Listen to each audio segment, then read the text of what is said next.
Single dad CEO accidentally hires wrong music teacher for his daughter, discovers she's a struggling single mom. Marcus Chen stared at the email confirmation on his phone, his stomach dropping. He'd just hired Clara Martinez to teach his 8-year-old daughter, Lily, classical piano. Except Clara wasn't a classical piano teacher. She was a guitar instructor, specializing in contemporary music. In his exhaustion from back-to-back board meetings, he'd clicked the wrong profile on the teaching platform.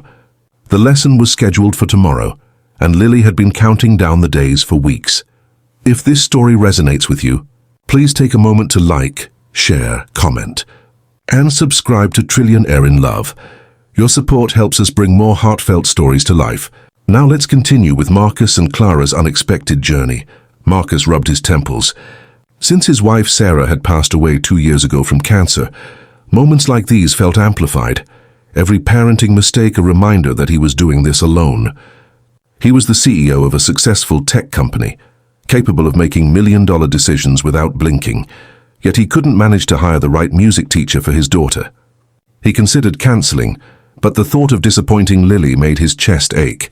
She'd been so withdrawn since losing her mother, and music was the one thing that still made her smile. He decided to let the first lesson happen. Maybe Clara could recommend a proper piano teacher. It was just 1 hour. What harm could it do? The next afternoon, Clara Martinez stood outside the Chen residence in Pacific Heights, her worn guitar case feeling heavier than usual. The address alone told her this was a different world from the cramped 2-bedroom apartment she shared with her 5-year-old son, Diego. She'd taken this job because she desperately needed it. Her ex-husband had disappeared 6 months ago, leaving her with nothing but debt and a child to raise. She'd been barely scraping by, teaching guitar to teenagers in coffee shops and community centers, always one unexpected expense away from disaster. When Marcus opened the door, they both froze. Clara saw a tall man in an expensive suit.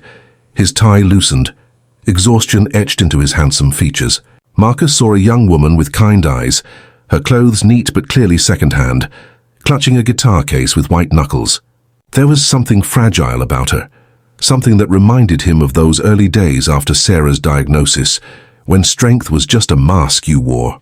"Mr. Chen, I'm Clara Martinez, the music teacher."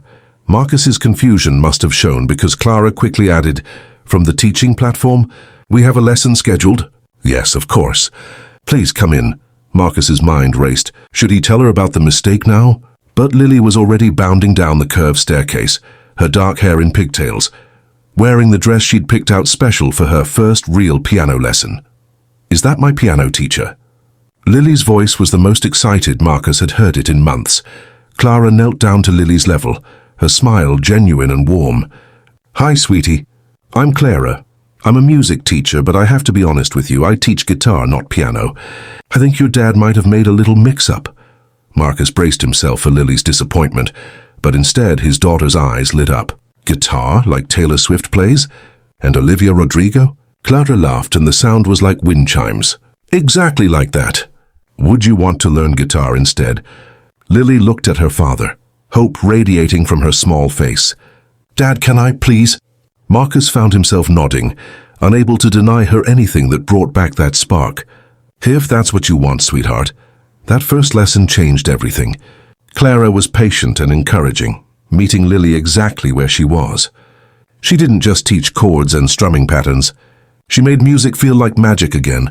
Marcus watched from the doorway of the music room, ostensibly answering emails, but really observing how Clara seemed to understand his daughter's grief, without it ever being spoken.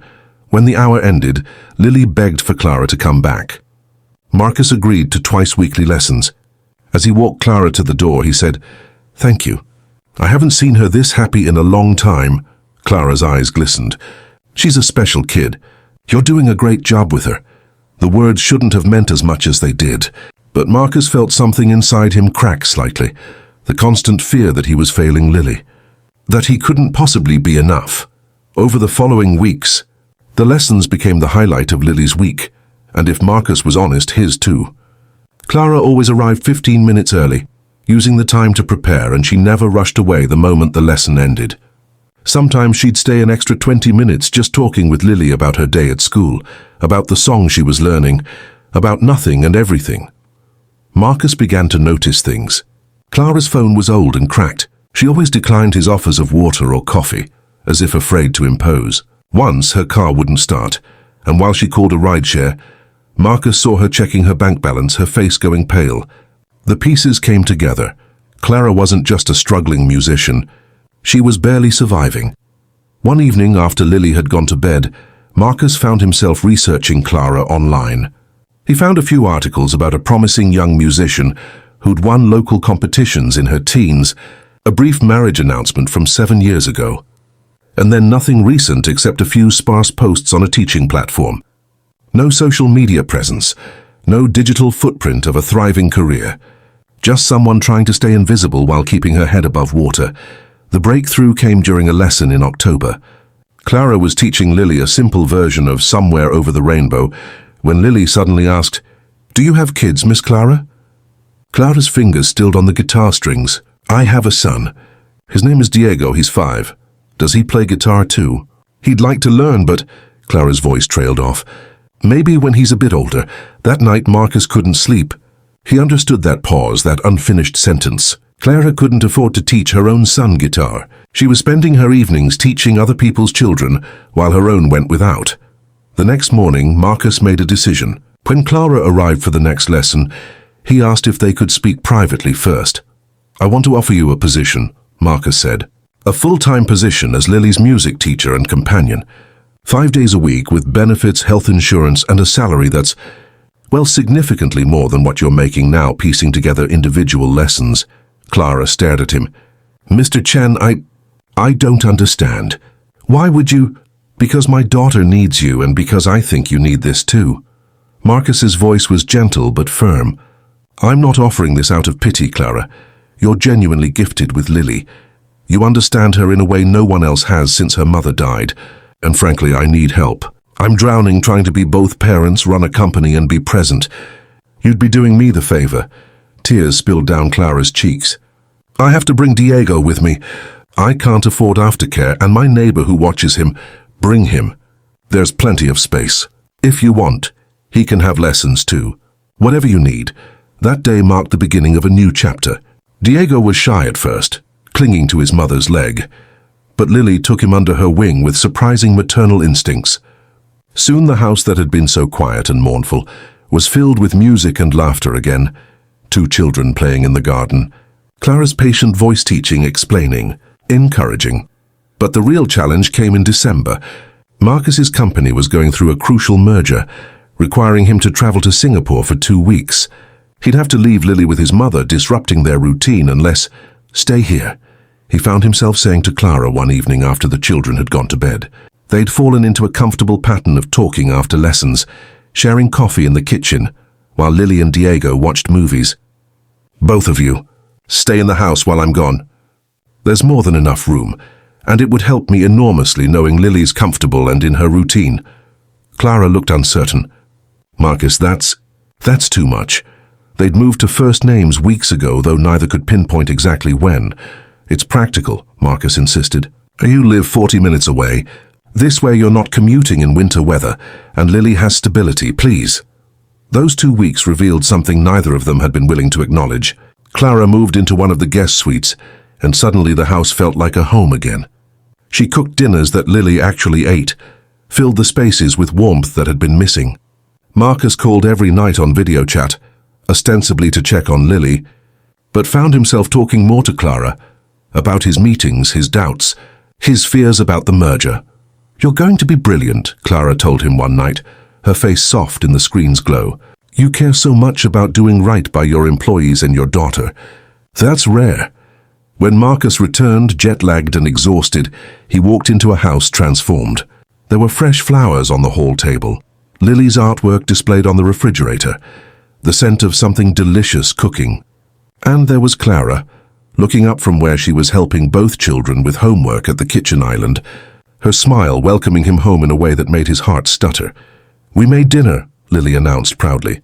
"Miss Clara taught us how to make her abuela's enchiladas." That night after the children were in bed, Marcus and Clara sat on the back patio under the stars, wrapped in blankets against the December chill. "I need to tell you something," Clara said quietly. "This job, this opportunity, it saved us. I was 3 days away from eviction when you offered me this position. Diego and I were going to have to move in with my sister in Arizona, and I would have lost everything I'd built here. You didn't just change our circumstances, Marcus. You gave us our lives back." Marcus reached for her hand. "You gave us ours too. This house was a mausoleum before you. Lily was disappearing into her grief, and I didn't know how to reach her. You taught her that it's okay to be happy again, that loving music and laughing doesn't mean forgetting her mother. How did you know?" Clara's voice was barely a whisper. "That I needed help? I tried so hard to hide it, because I recognized someone carrying weight alone. I see it in the mirror every morning." Marcus squeezed her hand. "We're both terrified of failing our kids, of not being enough. But maybe we don't have to do it alone anymore." They sat in comfortable silence, both aware that something had shifted between them, but neither quite ready to name it. The moment of truth came on Christmas Eve. Marcus had planned a simple celebration, just him and Lily, like the previous year. But when Clara mentioned she and Diego would be spending it alone in their apartment, he couldn't let it happen. "Stay," he said. "Spend Christmas here. Both of you." Christmas morning was chaotic and perfect. Diego and Lily raced down the stairs at dawn to find stockings hung by the fireplace. 4 of them, though neither Marcus nor Clara remembered explicitly discussing it. There were presents under the tree for everyone, and the children's squeals of delight filled every corner of the house. Later, after the wrapping paper was cleaned up and the kids were playing with their new toys, Clara found Marcus in the kitchen preparing hot chocolate. "This is the best Christmas Diego's ever had," she said softly. "Last year I could barely afford a few presents. He was so understanding, so sweet about it, but it broke my heart. Today, seeing him so happy..." "Clara," Marcus turned to face her fully. "I hired the wrong music teacher. It was a mistake that changed my life. I don't know what we're doing here or what this is, but I know I don't want it to end. Stay, not just for the job. Stay because this feels like family. Because I look forward to coming home. Because Lily smiles again and I can breathe again." And Clara kissed him. It was soft and tentative and tasted like hope. "I love you," she whispered against his lips. "I didn't mean to, and I know it's complicated, but I do." "It's not complicated," Marcus said, pulling her close. "It's the simplest thing in the world. I love you too." They heard giggles from the doorway and turned to find Lily and Diego watching them with enormous grins. "Does this mean Diego can be my brother?" Lily asked. "Does this mean we get to stay forever?" Diego added. Marcus and Clara looked at each other and laughed, the kind of laughter that comes from joy too big to contain. "Yeah," Marcus said. "Forever sounds about right." A year later, Marcus stood in the same music room where Clara had first taught Lily guitar, watching his daughter, now 9, perform at a small recital he'd organized in their home. Beside him stood Clara, his wife of 3 months, her hand resting on her growing belly.